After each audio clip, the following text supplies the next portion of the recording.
Welcome to electrification Range Rover Sport style. It is a full-sized luxury-soaked SUV, and one that pairs a 6-cylinder turbo petrol engine with a powerful electric motor and a big battery, all of which should deliver a typically silky driving experience and the ability to spend much of your working week in zero-emissions EV mode. And there's plenty of off-road kit too, though I suspect you're more likely to see one of these big $200,000 SUVs on the moon than you are tackling Big Red outside Birdsville. But there is one thing that Range Rover does better than anyone else. So let's go find out what that is, shall we? It's got an incredibly catchy name, the Range Rover Sport Dynamic HSE P510e electric hybrid, and it carries a price tag that's sure to capture your attention too. It listed around 198 grand, but once fitted with the features our test car has been equipped with, that number climbs to more like 225 grand. On the very long standard features list is all digital LED lighting, a clever electrically deployable tow bar, and 22-inch alloy wheels. Inside there's twin zone climate control, heated and ventilated seats which are lined with pretty fetching leather, and an impressive sound system. That begins with a very clear 13.1-inch touchscreen, wireless Apple CarPlay and Android Auto, a banging Meridian 3D sound system, a head-up display, and a wireless charge pad. Now, normally we'd say that design is subjective and beauty is in the eye of the beholder and blah, blah, blah, blah, blah, but not this time, because the Range Rover Sport is the best looking full-size SUV in the country. On this, there is no argument.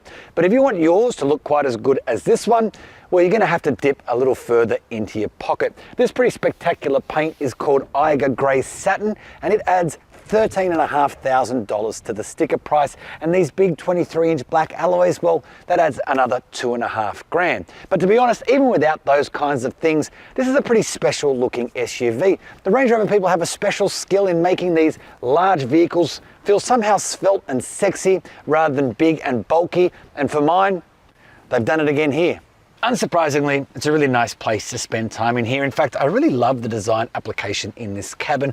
I love that the tones are kind of muted and calming. I love the integration of kind of digital functionality with this tactile nature to the switches that you use most frequently. I love this angled central screen, and while some of the pages within it are a little complicated, once you get your phone hooked up, it's big, simple, easy to use.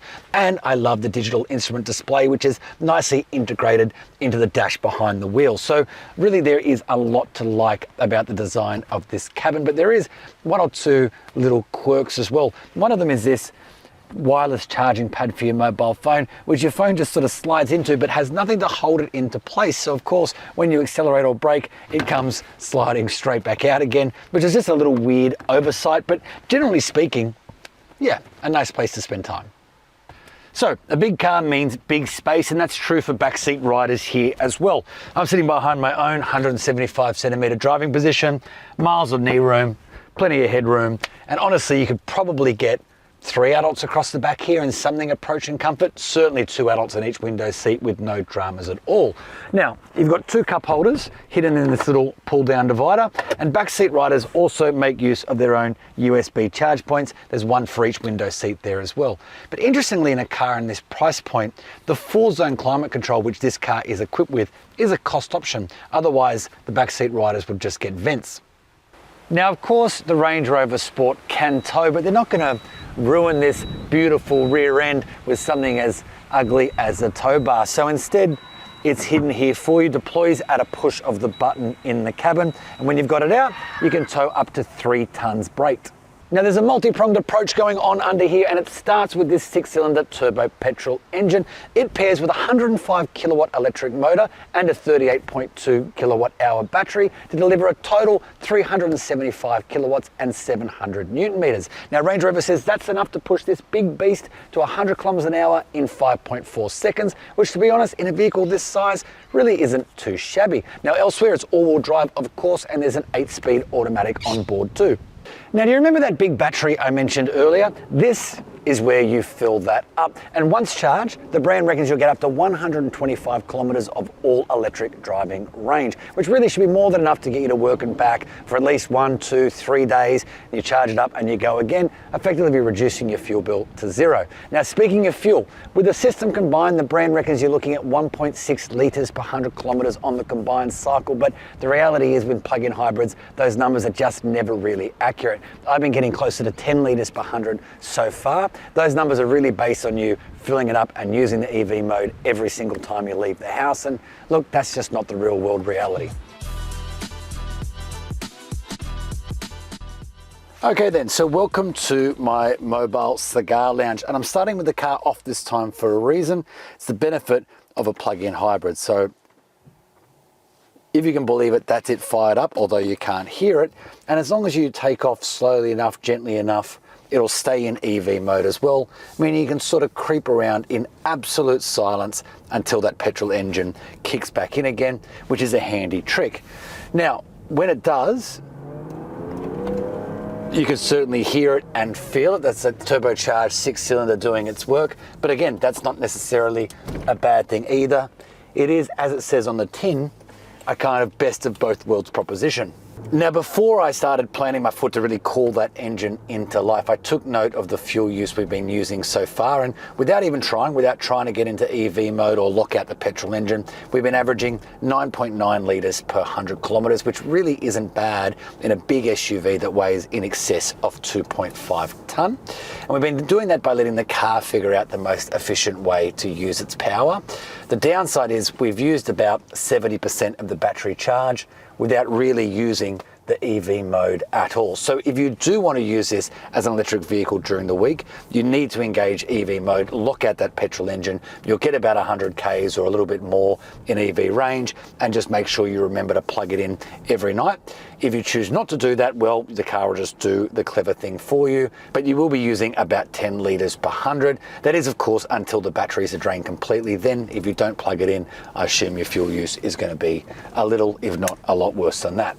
Okay, so that's kind of the top line techie stuff out of the way, but to be honest, a plug-in hybrid powertrain like this one really suits a vehicle like this more than it does some other types of cars. And the reason being, a vehicle like this is all about elegance, it's all about comfort, and actually that help of electrification only gives you more of both of those things. The fact that you can start in complete silence or drift through suburban streets or away from your house in absolute silence, I think is actually a benefit for a car like this. The fact that it has a fairly extensive all-electric range is another benefit. You could genuinely use it as a EV transporter during the week.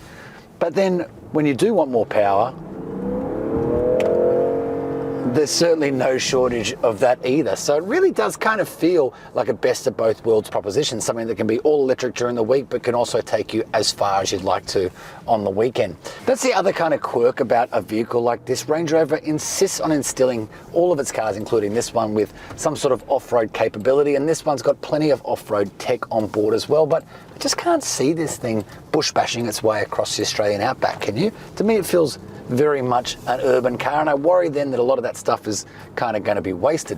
So let's talk about what it's like in the city then, as again, that's where I suspect it's going to spend most of its time. And the answer is they've somehow managed to make it feel far lighter on its feet than you might be expecting. Yes, it's a big car. Yes, it can be difficult to park, even with all the technology on board kind of helping with it, but it doesn't feel big and heavy from behind the wheel. It feels, as I said, kind of light on its feet. The steering is light, comfortable, and yet still direct enough to instill some sort of confidence. The ride is fairly supple, and the power delivery and the gearbox are both smooth and there whenever you want it. So in that sense, it ticks all of the urban boxes. How does it go off-road? Well, probably pretty well, but I know I won't be able to tell you, as I haven't ventured too far afield as yet. But let's face it, what you're really shopping for here is a head-turning, good-looking big daddy of the SUV world, and this new Range Rover Sport, it ticks all of those boxes, as you might expect. We're talking 5 stars here and a boatload of active safety technology designed to keep you safe, whether you're on the road or off it.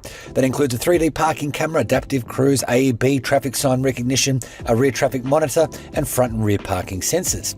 There are also 6 airbags total across both rows of seats. The Range Rover Sport is covered by a 5-year unlimited kilometre warranty, which includes 5 years of roadside assistance. You can also buy a service plan, which covers 5 years or 102,000 kilometres, whichever occurs first, for $2,750. Electrification might not be the first thing you think of in vehicles this size and that are this heavy, but to be honest, the plug-in hybrid system really improves the ownership proposition here. If you are fastidious about plugging it in and plugging it in often, pretty sure you'll be able to lower your fuel bill to almost zero during the working week. Besides all of that, I'd probably just buy one just to look at it. Now, if you are in the market for a Range Rover Sport or any other new car, to be perfectly honest, make sure you check out carsguide.com.au where you can read my full review on this car and thousands of other reviews on any other car you might be interested in.